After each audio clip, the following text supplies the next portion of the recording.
Hi, everyone. Thank you so much for joining us. My name is Marie Bragg, and I'm a professor at NYU in the Department of Population Health, and I lead the Food Environment and Policy Research Coalition, along with many other faculty, staff, and students at NYU. And I'm so excited about today's event, and first want to thank Corby, Caroline, and that whole Aspen Institute team who are coming to represent food and society for this really exciting launch of open access. And so some of the work that we do here at NYU focuses on issues of food security, making sure that young people have healthy messages that are coming to them through the media.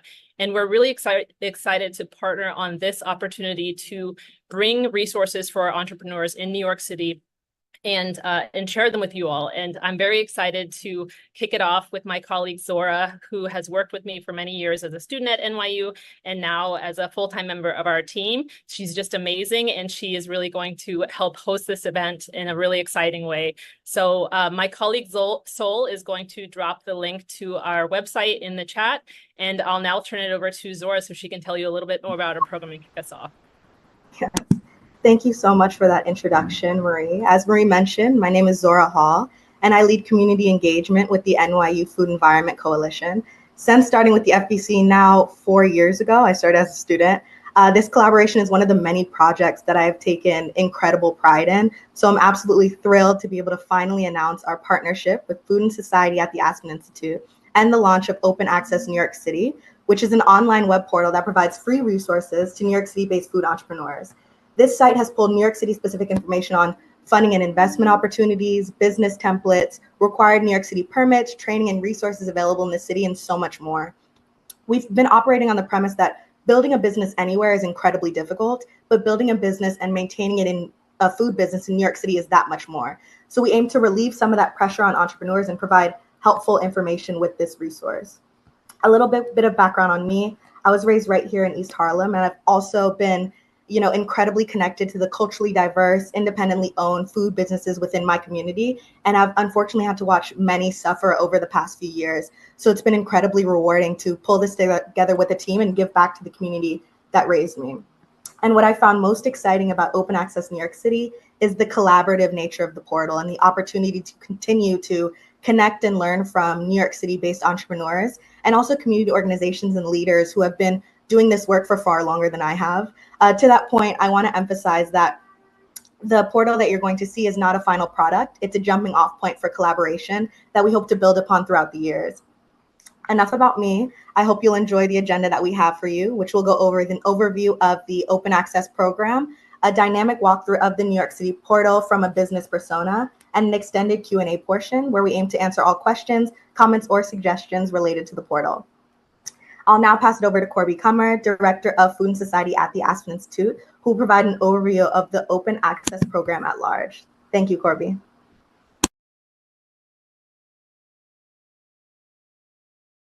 Thank you, Zora. I'm Corby Kummer, Executive Director of Food and Society at the Aspen Institute, and thrilled to be here with Marie and Zora. Some of the work that Food and Society does is something we're immensely proud of, which is our Food Leaders Fellowship. And I mention it because a certain Marie Bragg, who introduced us, is a member of our fabulous second cohort of Food Leaders Fellows. And these are people, dynamic 18 leaders in each cohort, making real change in food systems towards sustainability and equity. And few people are as inventive, organized, sunny, and radiant as Marie, who leads all of us in our endeavors and helped us find Zora Hall, who has been a complete joy to work with. And I'm just so excited to get to work with Zora and Marie. Now, what's the it? What is open access? How did it start? Why are we doing it at the Aspen Institute? When we started Food and Society, our main goal was to bring more healthful diets to people who need it, to people who can be prevented from getting diet-related chronic illness, or who can use healthier food to help treat and reduce the symptoms of chronic diet-related illness. We've done a very long report gathering together all of the peer-reviewed research into food is medicine interventions, the only one of its kind. National Institutes of Health used it. as the basis for a call for centers of excellence in food as medicine. We've been terrifically excited to get to work on nutrition interventions. But always, the way to make something survive is to allow people to thrive economically while helping others. And so we wanted to be able to help people of color and BIPOC food entrepreneurs to get healthier food into underserved neighborhoods that need it and to make it a profit doing it. But what about the nitty-gritty, the small details, the getting started aspect of it? At first, we thought of doing a national map with all of the credit, capital, and technical assistance opportunities available in a certain zip code. But a long listening tour conducted with my wonderful colleagues, Alexandra Lewin-Zwerdling of Fruitful and Mary Castillo, who are both right here on this webinar, but you can't see them, they're right here. Long listening tour, we found that it's not really enough just to have a passive directory online and expect that people will know how to navigate and use the resources you put up. First of all, those resources for food entrepreneurs are hugely varied from city to city and community to community. Different kinds of agencies, different lending institutions, different technical assistance agencies specialize in different kinds of assistance that really vary depending on where an entrepreneur is in her or his journey, planning, launching, or growing, which are the pillars of our website. And you're about to get a walkthrough from the wonderful engineer who devised this and helped us make this a reality, Caroline Karanja. So we thought we've got to find partners within a community who know the community, who know where the resources are. More important, know how to help people take advantage of them once they actually see the link. So a couple of guiding principles were it's got to be very mobile friendly. Don't expect people to be on computers or laptops or emails. It's got to be incredibly easy to use. It's got to be mobile friendly. Has to be available in several languages, particularly Spanish, and it has to be tailored to a certain community and constantly refreshed and updated. We were very lucky to launch in Washington, D.C. with Howard University, which had a small business plan just for restaurants and food entrepreneurs. Philadelphia with Drexel University, which has a master's program in restaurant entrepreneurship. But it's not just restaurants, it's stores, it's catering, it's cottage laws.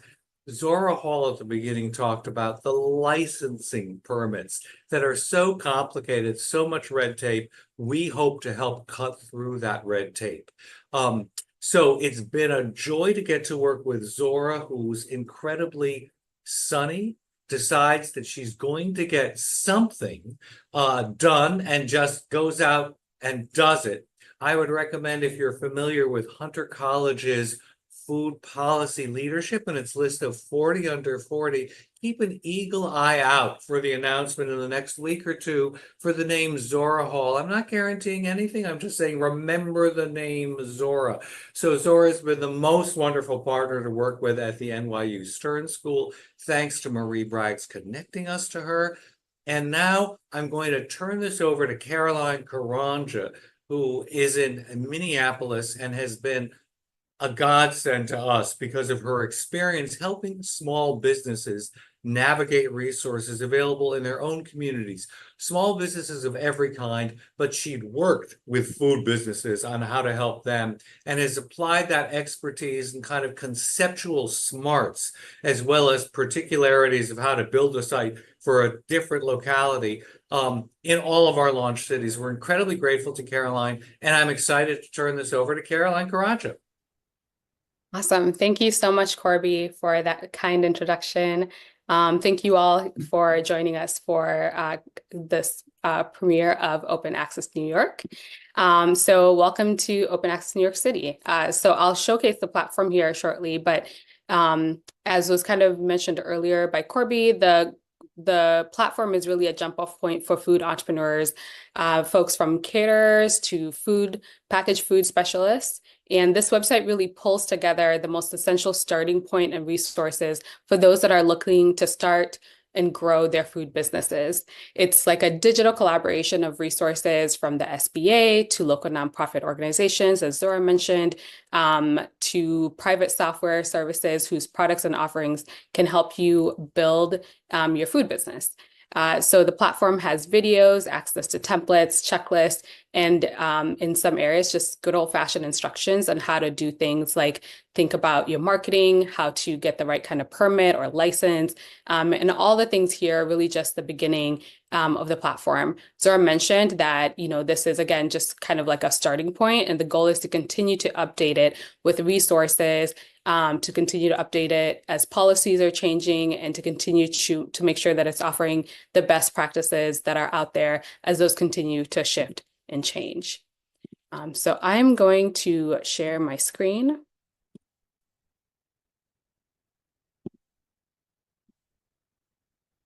So you're able to join me in the walkthrough of the platform. So when you go to the main platform link, you land here, which is kind of, again, showcasing the three main pillars of the sort of business process. You have your plan, your launch, and your grow.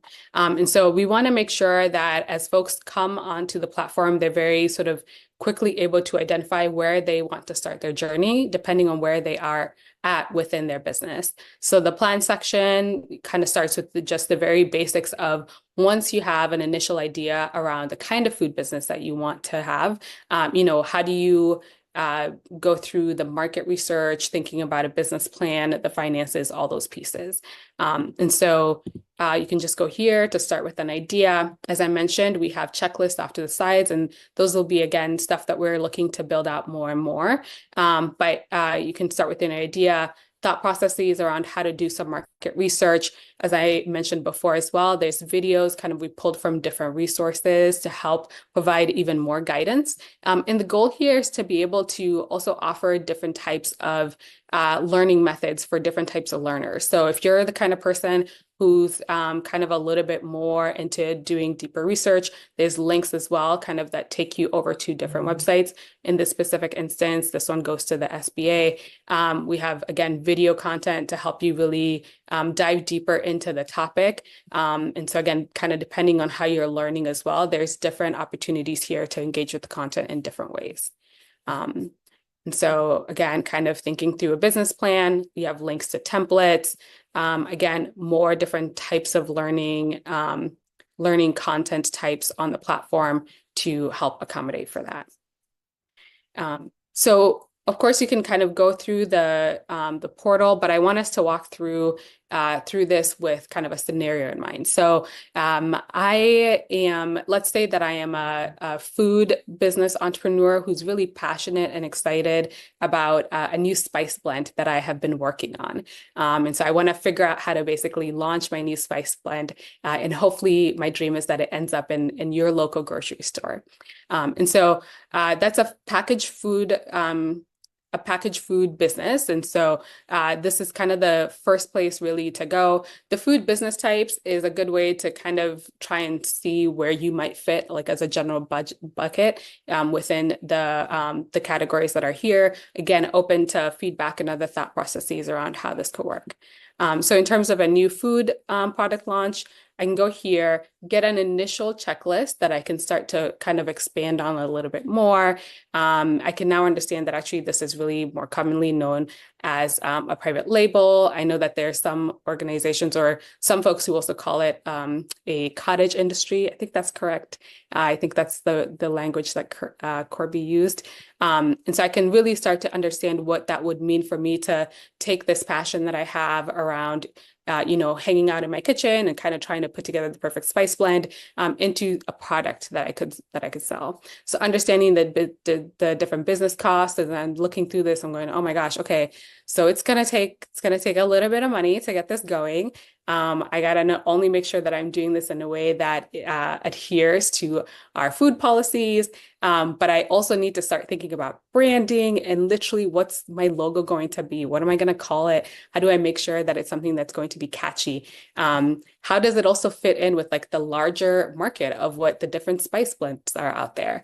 And so this is really good content to, again, kind of help me get started without, you can go through this content just within the point of maybe like a day or two. And so it just ends up being kind of a really good way to get a nice, good overview of all the things that I need to do in order to start my food business. So once I have some of that content and I've consumed some of it, I think, again, one of my first initial concerns was really around making sure that I have the right kind of funding for my business. And so I'm going to go here to startup finances so that I can see, well, what are some options that the city of New York has for me to be able to get started with my food business. I can come here, see that there's a couple of different options I have access to. I can go to this link to get access to different funding programs and lender matches. I can also see that as a Black woman, I have access to potentially some additional fundings as well. And so I think that there's something kind of in here that I could start to dive in a little bit deeper, some contact information for some folks that I can reach out to locally within my city to be able to get a little bit more information. And so again, kind of a good just startup point that then I can dive in a little bit deeper to get to specific resources if that's what I need. All right, so I think another concern that I had, or not concern, another piece that I wanted to kind of dive in a little bit deeper as well is, how to think about like my branding identity. So since again, this is just the initial idea that I have, I'm going to go over here to start with an idea. And then from here, I can kind of understand, okay, well, how am I going to do a little bit of market research? How am I going to figure out, who my target market is and kind of dive a little bit deeper into some of those pieces. And so once I figure out that, the name of my new spice blend, once I figure out how to get some loans and grants and get into some accelerators to help me kind of really vision out my my new company, I do want to understand a little bit about where I can go to learn more about permits and licenses. And so here, just by kind of a quick click, I can go here and see like, oh, okay, cool. Cottage food licensing, I can go there and kind of understand a little bit more about the licensing pieces that are tied to that. And so again, as I'm going through various stages of developing my food business, I can kind of jump into different sections to better understand what I might want to have access to. So maybe, I want to make sure that I have the right trademark for my spice. And I want to make sure I'm not using a name that someone else is using, and then I come back and get sued a little bit later, or some of those other concerns. I can go to the professional services section to see, what are some different resources that I could consider or think about. And so again, kind of the goal here is to provide that jump off point for the different processes, thoughts, and to address some of those challenges that might come up as you are pursuing the passion that you have around creating a food business. Another scenario is that, let's say I own a really successful bakery, kind of a one person shop, and it's going really well. And I want to think a little bit more about how to expand my business. And so I'm thinking, okay, there's two routes. I could either do more catering, or I could, and kind of branch off into a catering business. And then I can come back here, go to the catering section to understand exactly what that will really mean. Again, go back to the licensing section so I can understand a little bit more about some of the licenses that I might need as a caterer. But then also, maybe another path that I want to pursue as an established bakery is being able to have larger contracts. Like maybe I want to, get some certifications under my belt and to be able to kind of go after larger types of RFPs or events around that. So I can come here to the enterprise contracts and certifications. And here I learn like, okay, it actually would be really helpful for me to become certified around anything that's sort of applicable to me as like a small business, some of these other certifications that end up having kind of really unique benefits. And then I can also kind of reach out and take a look at some other procurement opportunities, either through the city or the county or the state.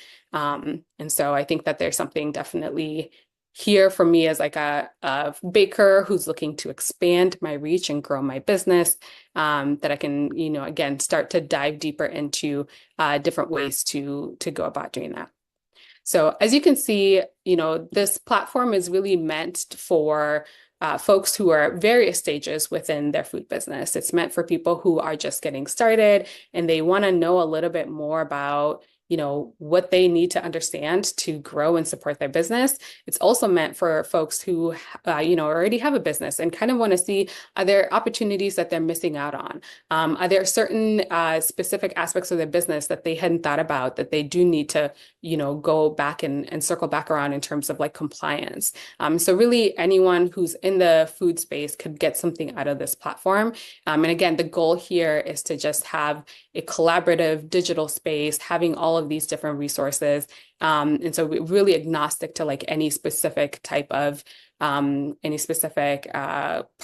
corporate partner, or anything like that. This is really about pulling together great resources, localized resources to provide that unique perspective around how to launch and grow your food business. All right. Thank you. I'm going to pass it back to Zora. If you have any questions or thoughts or anything that I might have missed. Yes, amazing. Thank you so much for sharing, Caroline. I've seen this quite a few times, but coming from that, perspective of a food entrepreneur is, a completely different experience. And that was incredible. Now we'd like to transition to the Q&A portion of the event. I've already seen a few questions come through and want to be sure that we're protecting time to address each of them. So if you have a question, please feel free to send it through that Q&A function in the chat or directly to one of the team members. And myself, Marie, Corby, and Caroline will be sure to answer. I'll give it a minute and start off with the first question that we got in. So they're asking, if I find a resource that could be added to the Open Access NYC portal, what would be the best way to reach your team to have them incorporated? So I think I can take this question. Myself and Caroline are doing a lot of the admin stuff. So you can contact myself at zora.hall@nyulangone.org, and I'll have Sol put that in the chat now. Or you can reach out to our team via the NYU FEC website contact page, which I'll also have Sol put in the chat. And I'm so excited to have some interest in collaborating on the site because, like I mentioned before, it's one of the parts of this that excites me so much. The fact that it's a collaboration between entrepreneurs that have created successful business, organizations that have done this, government officials that have worked on this, and other leaders in the field. So I'm really excited to see how the New York City platform evolves from here. Let's see. I have another question in the chat. Are there any other functions that you are in the process of adding to the portal? If so, what are they? Caroline, I know you work a bit on the back end of like what works and what hasn't. So I'd love to hear from you about different functions on the site. Yeah, definitely. So one function that we've been working on is basically integrating kind of the content that is on the website, again, that is specific to the city and ChatGPT. And so then that way it'd be sort of just it's like a little chat bot, but it's pulling from the city specific information to be able to kind of provide a little bit more direct responses for things that aren't there. There is the piece around it being multilingual, which also the chatbot would help address, but that is one thing as well. But outside of that, I think we want to make sure that the platform is really kind of straightforward and has a lot of the fundamentals, because the foundations of this platform are kind of an open access resource, meaning that different cities can take basically the code and update the content around it. And so we want to kind of make it as straightforward as possible to be able to edit. And so we're not adding sort of a lot of features. We really want to think through and make sure that they they truly have like a value add that is significant enough for us to continue to make the change. But the goal is to create something that's like really straightforward and really kind of more of like a gathering place, a sort of town hall of resources for the specific city. And I'll add that with every city, we look for feedback from users on what will help them navigate it. Some of the initial feedback we had was it's way too text heavy, photos, videos. So we've uploaded some videos. We're working on more videos. The idea of having a live navigator help and office hours for live navigators. We've used interns, paid interns from other colleges that have helped us launch. So we're always looking for suggestions. How can this be more easy and usable, as Caroline is making it incredibly flexible and easy to upload the information. So we will welcome user feedback. Yeah, and I think the one other piece I'll add on there too is the checklist that you see. We have a feature where you can kind of download the full entire checklist. So again, so then that way it's something that can be used offline as well. Yeah. I also have to use this opportunity to plug a new feature on the New York City platform specifically. Caroline and I are working on to add educational resources to the plan section. And I really have to give props to Caroline because I send her a handful of emails like, what if we add this? And what if we change this color? So thank you so much for working with me on that, Caroline. But this feature is going to highlight educational resources that already exist in the city and point to other organizations that have trainings for people that might not necessarily be visual learners. And I'm really excited to add that in, hopefully this month or sometime next month. We have another question in the audience. Is the focus of this initiative on supporting food businesses generally, or is the goal to advance food as medicine, for example, a healthy food ecosystem specifically? I'm happy to jump in to say it's both. We're interested primarily in open access in the economic health of people who use the site and can build their business and thrive. But our own goal is to get better access to healthier food in communities that don't need it, to make it more affordable, easier to get, right there, easy to access, which is why we spend so much time on, licensing and permitting and carts and food trucks, bringing food to more and more people. It's not that we've been agnostic about what's the healthfulness of the food, but getting more food that's from locally owned businesses, we think is generally just going to be better food and healthier. But it's raising the health of communities, economic health and physical health, by access to better, more food, fresher food at an affordable price point.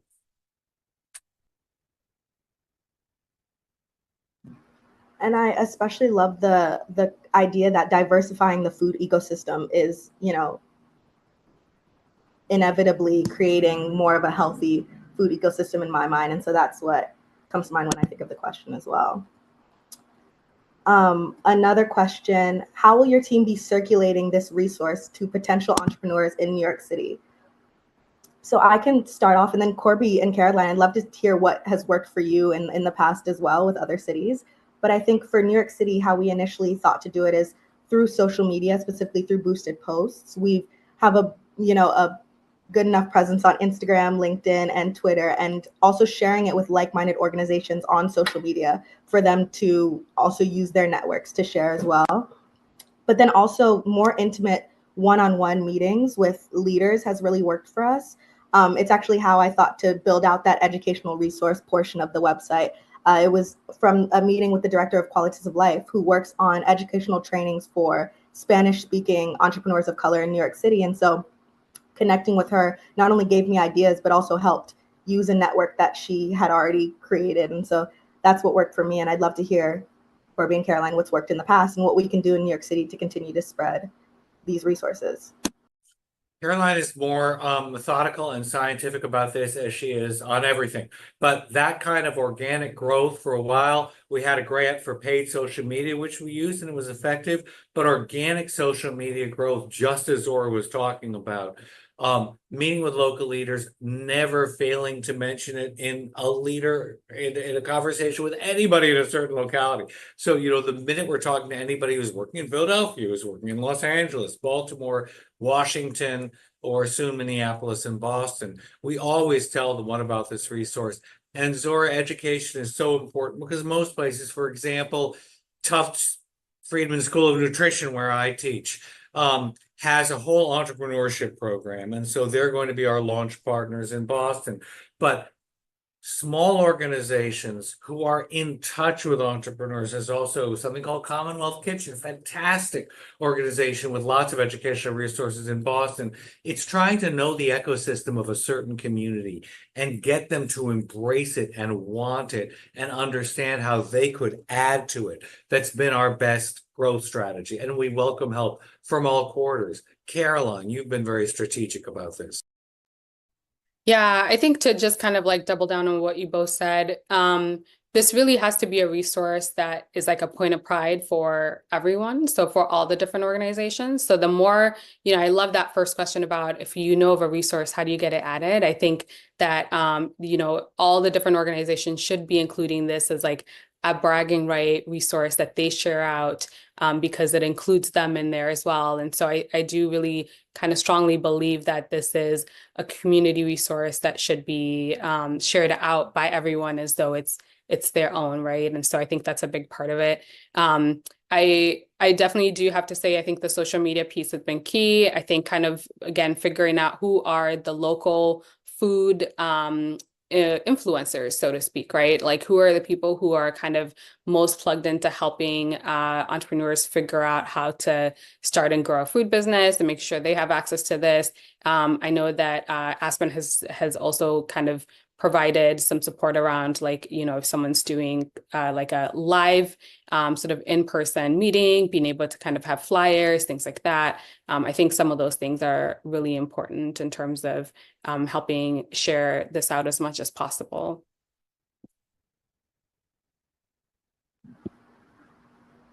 Caroline is a big believer in the power of printed flyers. She actually believes that people read paper, which is the most optimistic, wonderful view. Marie, I know you're the master of social media, so you could be directing our strategy for New York. Well, and I'll also have to give a shout out to the fellow Aspen Food Leadership Fellows, because I know within our amazing group of scholars, there are quite a few people who've worked on, social media strategy. So Emily is somebody who comes to mind. And so I think if people to plug the fellowship, it's also been a really resource and a great learning space for me to connect around things like social media strategy that can help get the equity focus on the food environment out there in a really profound way, while keeping in mind this really unique and powerful economic piece that open access brings to the table. So a shout out to my fellow fellows for that. I love that. And we have more of a technical question in the chat. They're wondering, is there support from this initiative to facilitate permit applications? For example, a TFSE permit, which is a temporary food service establishment, needed for pop-ups, are very hard to acquire. So they're wondering if there's any technical support in that way, and if you've done something similar with those types of things in the past, Corby and Caroline. What we've relied on is Zora, you and your network. But it's also that we explored New York City has a fantastic resource that they rebuilt in the process of our building out open access. And so it would be establishing and hoping that we could do a webinar together with the New York City Small Business and Restaurant Association, because they've got a department that does it. Also, we work fairly closely with the New York City Food Policy Council and team. And so when we get questions like that, we'll rely on Zora or Marie or who's ever monitoring things to say, have you got a connection? And they, for example, they have a wonderful set of resources that we'll point to on the site, New York City and the Food Policy Council, which is just supposed to help people with this. The best is always a human live navigator. And with more resources and the ability to pay students grad students and interns, we can help actually reach out to the people who write in. We've been able to do that in partnership with Howard University, with Carolina Gomez at Howard. I mean, she's just fantastic. And so it's always best to have a person you're able to talk to, because Zora, that question was, underneath that question, there's a confusing welter of paperwork. Can you find somebody to help me with that? And we do want to be able to find human beings who can help users with this. I think maybe something else too, I just want to add to that is that this platform also ends up serving as like a really interesting place to source potential policy asks. And so I think embedded in that question was also like, if I want this specific permit, I don't know how long it's going to take. Why is it so hard to get one? Like maybe there's a proposal there to take back to officials around, some potential change. And I think even meeting with other cities, that's something I've noticed is that embedded in the conversation around what types of resources to add to this portal, we've been able to identify potential barriers or gaps within resources, within understanding, within education. And so I think in terms of like those of us on the side of this portal that are putting in information, we can like gather some of this stuff and take it back and use it as a sort of checkpoint to say, okay, is this what we're hearing back from the food community in terms of some of the additional needs that then we can bring back to folks who are able to make changes? Caroline, can I jump in there? And what you're saying about some of these stories around what you've learned and lessons learned from the experience in other places, I'm wondering if there are things that stand out from your experience of either hearing feedback and hearing what some of the common barriers are as people are starting to get their venture off the ground. And are there themes for things that are the most, common challenges or issues, almost like for people out there who are listening and wanting to start their own venture, what are sort of some of the key words of advice that you might give them having gone through this experience of helping to launch these? Yeah, Corby, I'd love your thoughts on this, but I think one thing that I heard a lot of is the types of folks who are often, or that we've encountered that are often sort of lost starting a food business are going to be, or in terms of like what we heard was like folks who are immigrants, where starting a food business is a really straightforward way of some kind of financial stability with perceived minimal barriers to entry. And then you sort of enter the formal system and the perception definitely changes. And so I think that there's kind of pieces there. I really do think that the more we map out the different steps, and so I think going back to kind of an earlier comment by Corby about putting together some kind of a quasi roadmap, like, okay, really straightforwardly, if you want to start a spice package, or a spice blend that you want to sell, like these really are the steps to follow within the city of New York. And stuff like that will just help make it easier. But what I would say is folks who are interested in starting a food business is to jump into the platform, see what resources are there, circle back with questions. That only helps us identify what gaps we're missing here. But definitely the challenges of starting it shouldn't necessarily kind of be like a gap stop point. And so I would really encourage people to at least kind of try and start the process, and then again reaching out and for clarification, so then that way they could continue to pursue that and get it going. I think food is always going to be something that's really challenging to is always going to be something that has like its own unique challenges versus like if I want to start a software company or something like that. But I think that there are so many ways that we've seen it act as a financial stabilizer that I think I would encourage folks who are interested to pursue it, and then again to just come back with those questions and with those clarifications and to continue to make those connections. Every piece of user feedback we get is helpful. And when we're now reaching out pretty actively for video user stories and testimonials, but also here's what I really needed. And we found that it's great to have two launch partners in a city. One, a fairly large and well-resourced institution like Zora's and Marie's New York University, which we're very excited about, and also a smaller agency or department of a city agency like the Food Policy Councils of Baltimore and New Haven, who have been our launch partners, along with in Baltimore, Morgan State University, because they have the live network of contacts of people right now who can figure out, oh, in New Haven, there's a big emphasis on urban agriculture because that Food Policy Council is spending a lot of time on farmers markets and urban gardens. So they know exactly how to get started and just where the permit process lies, and they're eager to onboard people. And so, you know, the smaller and more closely in the community involvement, and we hope we're going to find lots of small community agencies throughout New York City that embrace this and say, you know, we want to be of help and point people to us. That's our dream. So, you know, everybody, tell everybody you know in New York about this. And exactly as Caroline says, have users start to look at the links and then say where they hit a roadblock. Mhm.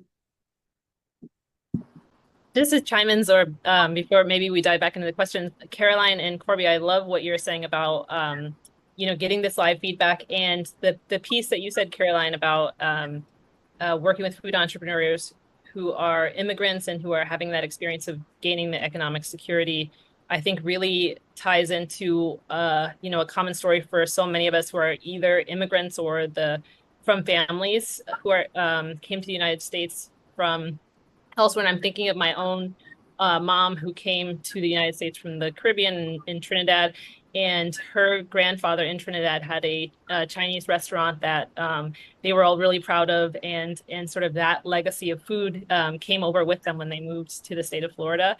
And thinking about what food meant to our family, and sort of the warmth and love and everything that went into it, but also the economic security piece that comes with the opportunity to develop these kinds of resource, I think is one of the things that stands out among all these questions, and really the heart and spirit of this whole venture. So so just very excited to sort of hear these stories come to light. Yeah. Absolutely. And I think it ties back into the theme of the entire platform, which is that collaborative nature of working with people who, you know, have these stories, working with communities and organizations that have done this work for long before this portal was open.